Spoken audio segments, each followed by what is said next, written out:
이번 주 수요일부터 사순절이 진행이 됩니다. 사순절은 예수님의 죽으심, 부활을 앞두고 40일 전부터 경건의 생활을 하는 기간입니다.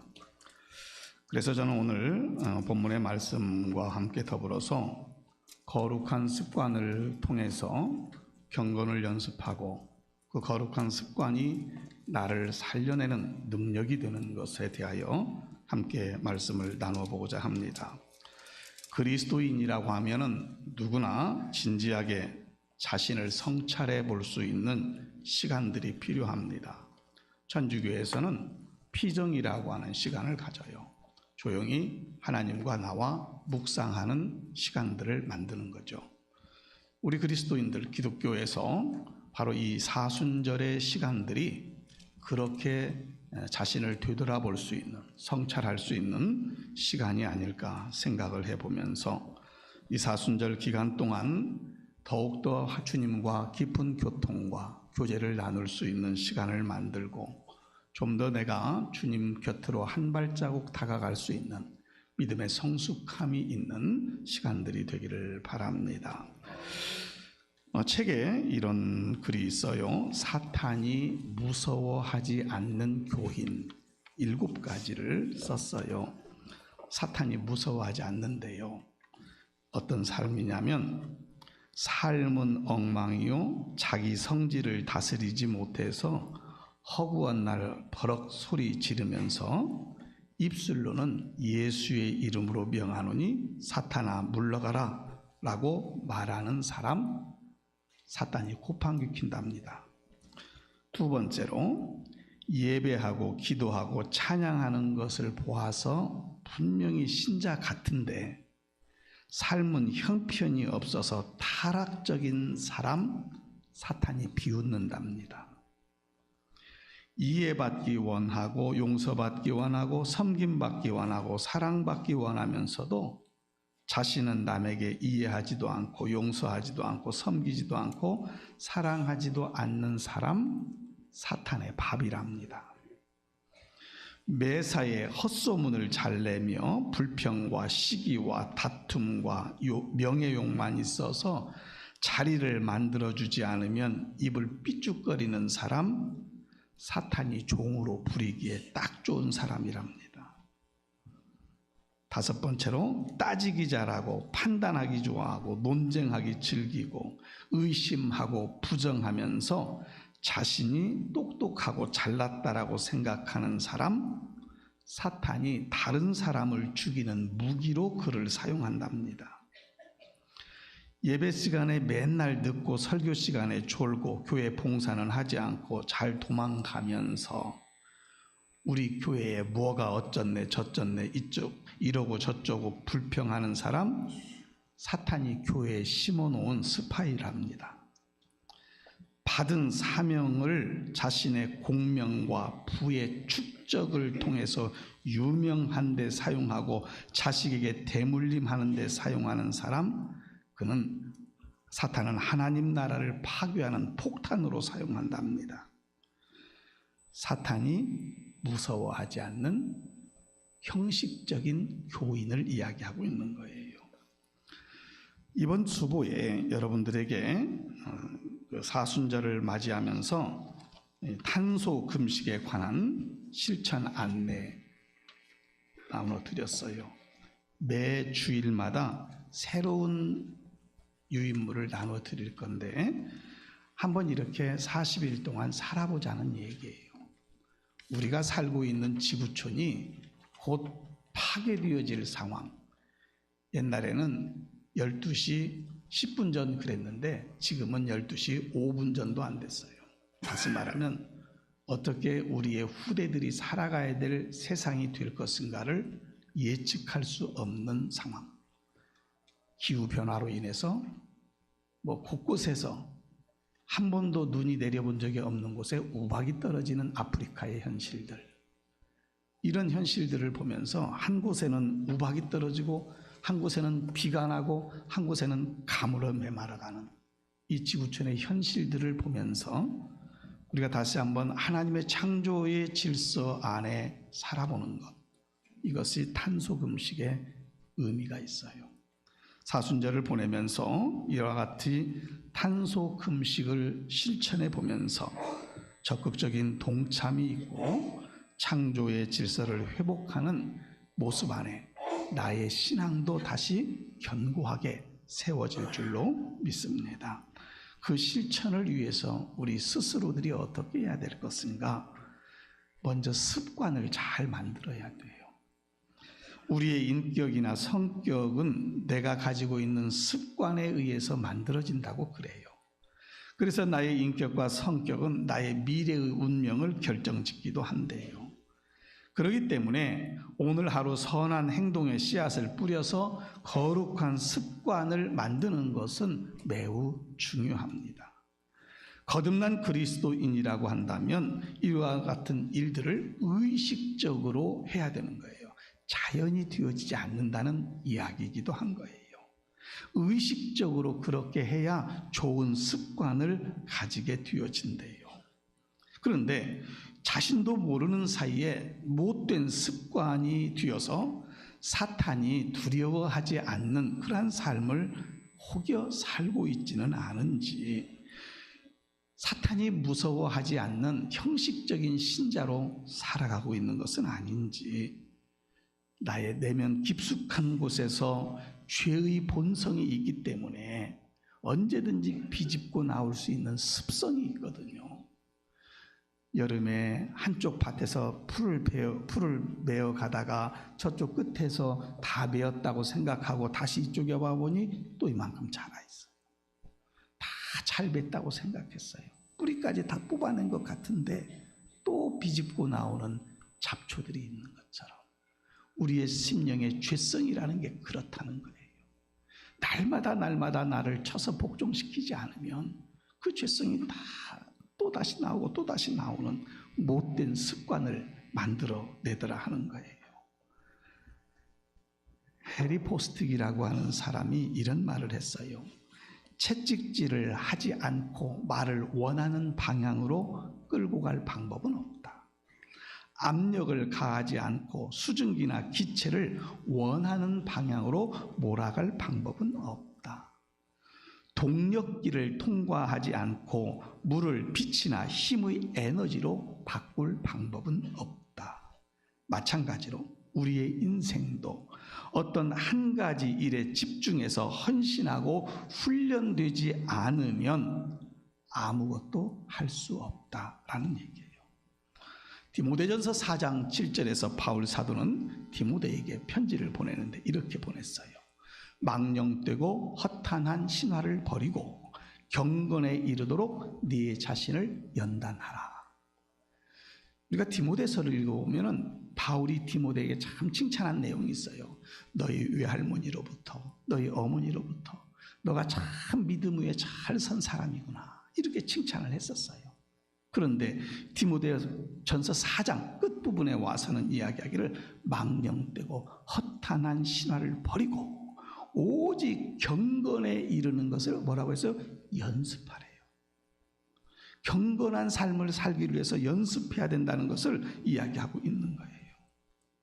옛날 어느 가정에 아들이 서당을 다니는데 하루는 서당에서 책을 하나 훔쳐가지고 아들이 왔대요. 엄마가 그걸 보고 꾸짖은 것이 아니라 오히려 칭찬했다는, 야, 너 그 책 어디서 났어? 좋은 책이네? 칭찬을 했어요. 다음 날 옷을 훔쳐 갖고 왔어요. 어제보다도 더 큰 칭찬을 했어요. 그리고 이 아이는 커서 나이가 먹어가면서 도둑질의 명수가 됐어요. 그리고 범인 형장에서 잡혀가지고 손이 묶여가지고 사형장으로 끌려가게 됐대요. 그 전에 도둑질한 것이 다 발견이 된 거예요. 사형장으로 끌려가는 아들을 바라보면서 어머니가 가슴을 치며 따라가는 거예요. 그런데 사형장에 이제 목매달아 죽어야 되는 상황에 할 말 없냐? 그러니까 어머니한테 이야기하고 싶은 게 있다고 그래요. 그래서 그 단두대 위에 어머니를 올려 보냈어요. 어머니 귀에다가 대고 쏙싹쏙싹 했어요. 그리고 어머니 귀를 깨물어 버렸어요. 어머니 귀에서 피가 철철 나는데 엄마가 그랬어요. 너 지은 죄도 많은데 이제 애미까지 병신 만드냐? 그렇게 불효자로 살래? 그렇게 얘기한 거예요. 그랬더니 그 아들이 뭐라고 말했냐면, 내가 처음에 책을 훔쳐왔을 때 지금같이 나를 꾸짖었다면 나는 도둑놈은 되지 않았을 거라고. 아들의 말처럼 처음 잘못했을 때에 꾸짖어서 바로 잡아주었다면, 좋은 습관을 길러주었다면 그런 악한 인생을 살지는 않았을 거예요. 군대에 가면 맨 처음에 제식 훈련합니다. 훈련소에서 앞으로가 뒤로가 좌양좌 우양우 이런 것만 해요. 한 주간 정도 그런 거 하다가 이제 총 나눠줘요. 그리고 총검술이라고 시켜요. 찌르고 빼고, 그리고 뭐 돌려치기 하고 맞고 이런 것들을 시킵니다. 처음에는 조금 익숙하지 않아서 틀리기도 하지만 계속 반복하다 보면 그게 몸에 익어요. 그런데 훈련소 마치고 자대 배치 받으면은 보직에 따라서 조금 다르긴 하지만 일반적으로 총검술은 또 계속 합니다. 왜 그렇게 평상시에 총검술을 계속 할까요? 총이라고 하는 것은 멀리 있을 때 총은 쏘지만 근접전을 할 때는 총 끝에다 칼을 꽂고 찔렀다가 뺐다가 돌려쳤다가 해야 살아남을 수 있기 때문에 그런 훈련을 하는 거죠. 물론 멀리 있을 때는 총을 잘 쏘는 것이 유효하겠지만 그렇습니다. 오늘 우리가 훈련을 해서 몸에 배이지 않으면 실제적인 싸움에서 승리할 수가 없어요. 우리 그리스도인들이 이런 훈련이 필요하다 그 말이에요. 그저 그리스도인으로 잘 사는 게 아니라 그 말이지요. 오늘 좋은 습관의 중요성을 우리가 알고 믿음의 좋은 습관을 만들어가는 우리 성도들이 되기를 축복합니다. 사순절 기간에 그렇게 한번 해보자는 거예요. 이렇게 말하대요. 습관화 되어지기를 위해서는 최소한 3주간의 훈련이 필요하대요. 내 몸에 잘 배이려면 최소한의 3주. 사람마다 좀 차이는 있겠죠. 우리가 40일이면요 7주예요. 7주 동안의 삶을 통해서 우리가 더욱더 하나님 앞에 서는 모습이 되어지면 좋지 않겠나. 그러기를 위해서 이 거룩한 습관을 가지면 그 거룩한 습관이 나를 살려요. 그리고 장래의 소망을 이루면서 살아가는 거예요. 성도는 하나님을 경외하는 이러한 신앙의 아름다운 습관을 지녀야 합니다. 오늘 구약 본문 9절에 있는 말씀을 통해서 보면 너희 성도들아 여호와를 경외하라. 그를 경외하는 자에게는 부족함이 없도다 그랬어요. 여기 하나님을 여호와를 경외하라라고 하는 이 말은 두려움으로 하나님을 섬겨라 라는 말과 같은 거예요.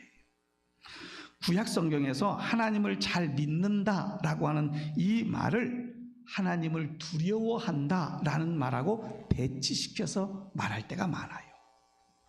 하나님을 참으로 두려워하는 사람이 참 신앙을 가진 사람이고 하나님께서는 이런 사람들에게 온갖 은혜와 복을 더하여 주시는 거예요.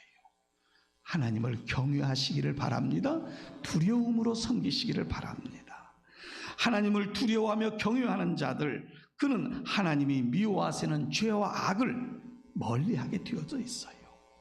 이런 사람은 죄의 유혹이 와도 물리칠 수 있는 그런 능력이 있는 거예요.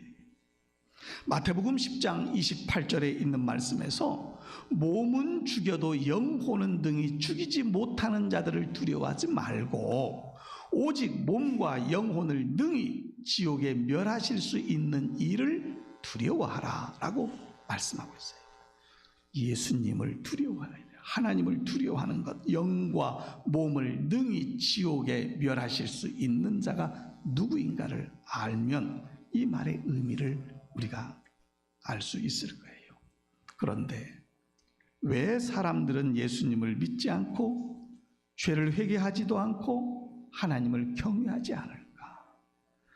하나님, 지옥, 형벌 별로 관심 없기 때문에 그래요. 그렇기 때문에 두려워하지 않아요. 하나님을 믿는 것보다 사람을 믿는 게 더 현실적인 것 같고 사람을 두려워하는 사람이 온갖 죄에 빠지게 되어지고 온갖 비리에 연루 되어져서 죄의 하수인이 되어지고 마는 것인데 그걸 미리 깨닫지 못하더라 하는 거예요. 범죄의 생활을 하면서 하나님을 두려워하지 않는 사람, 공포와 불안 속에 살아갈 수밖에 없어요. 그러나 참 신앙을 가지고 하나님을 두려워하는 자, 하나님을 경외하는 자는 모든 두려움을 몰아내고 그 마음에 참된 평안, 주께서 주시는 평화를 이루며 살아갈 수 있는 거예요. 이 평화가 우리 모든 성도들 가슴속에 있기를 주님의 이름으로 축복합니다. 하나님을 참으로 두려워하는 사람은 세상의 모든 어려운 일들을 능히 이겨갈 수 있어요. 내 힘으로가 아니라 나와 함께 하시는 성령의 역사하심으로 이겨갈 수 있는 거예요. 그러기에 참신앙을 가진 사람은 하나님만을 두려워하는 거예요. 하나님을 경외하는 자는 하나님의 말씀을 가까이 해요. 하나님 앞에 기도하기를 힘써요. 그리고 기도함으로 인해서 응답을 받아요. 이 체험이 우리 가운데 있어야 되는 거죠. 오늘 신약의 본문 39절과 40절에 있는 말씀을 보면 예수께서 나가사 습관을 따라 감람산에 갔음에 제자들도 따라갔더니 그곳에 이르러 그들에게 이르시되 유혹에 빠지지 않게 기도하라 하시고, 예수님은 습관을 따라서 감람산에 가서 기도하는 일이 몸에 배어 있었어요. 제자들은 아니었어요. 그런데 이날 예수님을 따라갔습니다. 같은 사건을 기록한 마태복음에 가서 보면 예수님께서 멀리 떨어져 가시면서 너희들 기도해 하고 좀 멀리 가셨어요.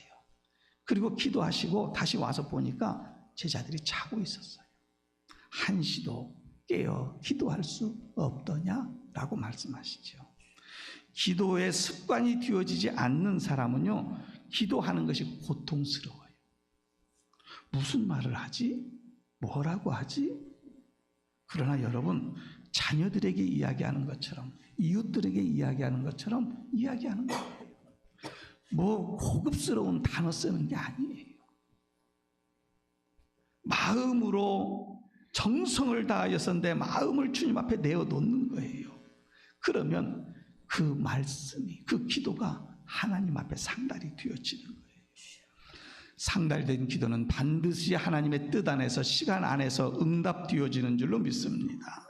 기도가 습관이 되어져 있는 사람은 기도하는 것이 몸에 배어서 너무 자연스러워요. 그리고 기도하면 하나님께서 들으신다는 확신이 오게 되는 거예요. 그런데 기도하지 않고 우리는 대충 이렇게 말해요. 하나님 알아서 다 해주세요. 믿음 있는 것 같지만 그게 아니에요. 알아서 해주세요가 아니라 하나님, 내가 이것을 원합니다. 내가 이것을 원합니다. 알아야 되는 것이지요. 기쁘고 감사한 일이 있을 때도 기도하고, 어려운 일을 만나고 중요한 일을 앞두고 있을 때도 기도하고, 내가 속상하고 몸이 아플 때도 기도하고, 때로는 마음에 상처를 입고 육신적으로 피곤해도 기도하면 오늘 그 기도가 나의 습관이 되어서 깊숙한 곳에서부터 울려나오는 간구가 되어지게 되고, 하나님은 그 기도에 반드시 응답해 주시는 줄로 믿으시기를 바랍니다. 다니엘이 포로로 끌려갔어요. 바벨론이라고 하는 곳으로.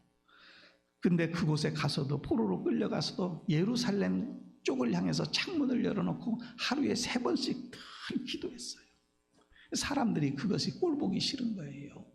꼴보기 싫으니까는 시기해가지고 그렇게 하는 사람 다 죽여버리자. 그런데 그런 명령이 났는데도 다니엘이 또 창문 열어놓고 기도해요. 잡혔어요. 사자굴에 던지움을 받았어요. 며칠간 굶주린 사자굴에 던지움을 받았는데 사자의 입을 하나님의 천사가 봉해버렸다 그랬어요. 몸 하나 다치지 아니하고 사자굴에서 나오는 역사를 성경은 기록하고 있어요. 이게 그냥 이야기일까요? 하나님의 능력이 거기에 있다라고 하는 것이에요. 하나님의 돌보심의 은혜가 그 다니엘에게 함께 했었기 때문에 하나님을 향하여서 기도하는 자를 향하여 그를 붙들어 주시고 견고하게 세워주시는 하나님을 그가 경험하게 되어지는 거예요. 이 거룩한 습관은 우리를 살려내는 능력이 되어지는 줄로 믿습니다. 우리가 이 세상을 살아가면서 거룩한 습관을 통해서 주님을 경외하고 예배하는 삶을 살아가면서 주님 앞에 기도할 때에 응답하시는 하나님을 체험해야 되지 않을까요? 남이 체험하는 것에 대해서 좋겠다 부러워하지 말고, 하나님, 나도 저 사람이 체험한 것과 같은 하나님 앞에 기도해서 응답받기를 원합니다 하는 사모함이 우리 성도들 가운데 있기를 원합니다. 그리고 응답의 기쁨을 누리시기를 바라요. 또한 세 번째로는 거룩한 습관을 위해서 힘쓰게 되어지면 하나님께서 반드시 도와주신다는 얘기예요. 오늘 구약의 본문 4절로 8절에 있는 말씀을 보면, 내가 여호와께 간구하며 내게 응답하시고 내 모든 두려움에서 나를 건지셨도다. 그들이 주를 앙망하고 광채를 내었으니 그들의 얼굴은 부끄럽지 아니하리로다. 이 곤고한 자가 부르짖음에 여호와께서 들으시고 그의 모든 환난에서 구원하셨도다. 여호와의 천사가 주를 경외하는 자를 둘러 진치고 그들을 건지시는도다. 너희는 여호와의 선하심을 맛보아 알지어다. 그에게 피하는 자는 복이 있도다 그랬어요. 한 구절 한 구절이 우리에게 얼마나 가슴에 와닿는 구절인지 모르겠어요. 다윗은 하나님을 경외하는 기도하는 사람이었어요. 기도하는 사람이었기 때문에 사울 왕이 자기를 잡으려고 군사를 동원해서 죽이려고 하는 그러한 상황 속에서도 하나님, 나를 건져주세요, 나를 보호해 주세요 기도했어요. 때로는 미친 척을 하면서 자기의 생명을 지켜달라고 하나님 앞에 기도했어요. 하나님의 이끄심, 하나님의 돌보심을 경험하는 다윗의 삶의 모습을 보게 돼요. 하나님은 그 다윗과 같은 심정으로 하나님 앞에 부르짖어 간구하는 믿음의 사람들의 간구를 반드시 들어주시는 줄로 믿습니다. 그 기도하는 자의 얼굴을 부끄럽지 않게 하세요. 환난에서 건져주시겠다고 약속하셨어요. 모든 두려움에서 건져내시겠다고 약속하셨어요. 이 하나님을 경험하시기를 바랍니다. 하나님은 천사를 보내주셔서 주를 경외하는 자들을 둘러 진쳤다라고 이야기하고 있어요. 그래서 구약의 본문에 가서 보면 여호와의 천사가 주를 경외하는 자를 둘러 진치고, 신약의 본문 43절에 가서 보면 천사가 하늘로부터 예수께 나타나 힘을 더하더라. 마태복음 4장에 가서 보면 40일 동안 금식하고 나온 예수님, 천사들이 나와 그에게 수종 들더라. 기도하는 자에게 이와 같은 능력이 있는 줄로 믿으시기를 바랍니다. 모든 것을 하나님께 맡기고 피하는 사람이 복되다고 했어요. 지금 어려운 환경 속에 있습니까? 어떤 문제가 있습니까? 그저 하나님이 알아서 해주시겠지가 아니라, 하나님, 내가 이와 같은 어려움이 있어요, 이와 같은 상황 속에 놓여 있어요, 하나님 앞에 간절히 아뢰시기를 바랍니다. 그것이 거룩한 습관을 가지는 거예요. 그 어려움 속에 주님과 가까이 할 수 있는 기회를 만드는 거예요. 나폴레옹 하면요, 프랑스를 아주 대국으로 만들었던 그런 위대한 군인이었어요. 그런데 그가 나중에는 세인트 헬레나 섬으로 귀향을 갑니다. 귀향살이를 하는데 어느 기자가 찾아와서 물었대요. 당신의 생애에 있어서 가장 아름다운 순간으로 기억되는 때가 언제입니까? 군인으로서 전쟁에 승리한 것이 아름다운 기억이 될 텐데, 그는 이렇게 말했대요. 어느 치열한 전쟁 중이었습니다. 부하들이 막 죽어가고 있었어요. 근데 그날이 주일날이어서 모자를 벗고 주님 앞에 예배하며 나아갔습니다. 하나님 앞에 간절히 기도하면서 우리의 부하들 죽지 않도록 보호해달라고 기도했지요. 그렇게 기도했을 때에 내 마음에 꼭 기억되는 날이었습니다 라고 말을 했다는 거예요. 자신을 돌아보며 내가 가지고 있는 습관이 과연 나를 살리는 습관일까? 내가 가지고 있는 습관이 장래의 영원한 소망을 가지는 습관일까? 아니면 장애물로 인해서 거룩한 습관을 무너뜨리는 모습은 아닐까? 내가 있는 영적인 상태를 살펴보시기 바랍니다. 습관을 고쳐야 돼요.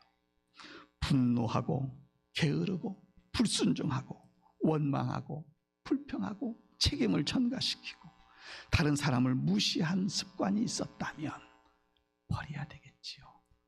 그리고 이제 예수님 안에서 순종함과 친절과 배려와 섬김과 칭찬, 말씀과 성령의 충만함 가운데에서 주의 사랑을 실천하는 자의 삶을 살아가야 되지 않을까요? 사랑하는 성도 여러분, 이제 사순절 동안 우리가 주의를 빼고 사순절을 지키는 거예요. 사순절 동안 하나님께로 한 발자국 더 가까이 나아가고 한 발자국 더 가까이 나아가니 주님의 모습이 더 환하게 보여요. 더 선명하게 보여요. 그러다 보니 주님 앞에 더욱 기도할 수 있게 되어질 거예요. 거룩한 습관을 길러서 주님의 사랑과 은총을 받아들이고 기도함을 통해서 응답을 체험할 수 있는 우리 모든 성도들이 되기를 주님의 이름으로 축복합니다. 기도하겠습니다. 살아계신 하나님 아버지, 거룩한 습관이 나를 살린다. 오늘 하나님을 경외하는 자의 삶을 살아가게 하시고 주의 이름을 높이며 주의 영광 가운데 거하는 우리의 삶이 되어지기를 원합니다. 성령님, 우리 각 사람 마음을 주장하여 주시어서 좀 더 주님께로 한 발자국 더 가까이 나아가는 사순절 기간이 되어지기를 원합니다. 그래서 정말로 하나님의 큰 사랑과 기도의 응답을 누리며 살아가는 우리 모든 성도들 되어질 수 있도록 은혜를 베풀어 주시옵소서. 거룩하신 예수님의 이름으로 기도드립니다. 아멘.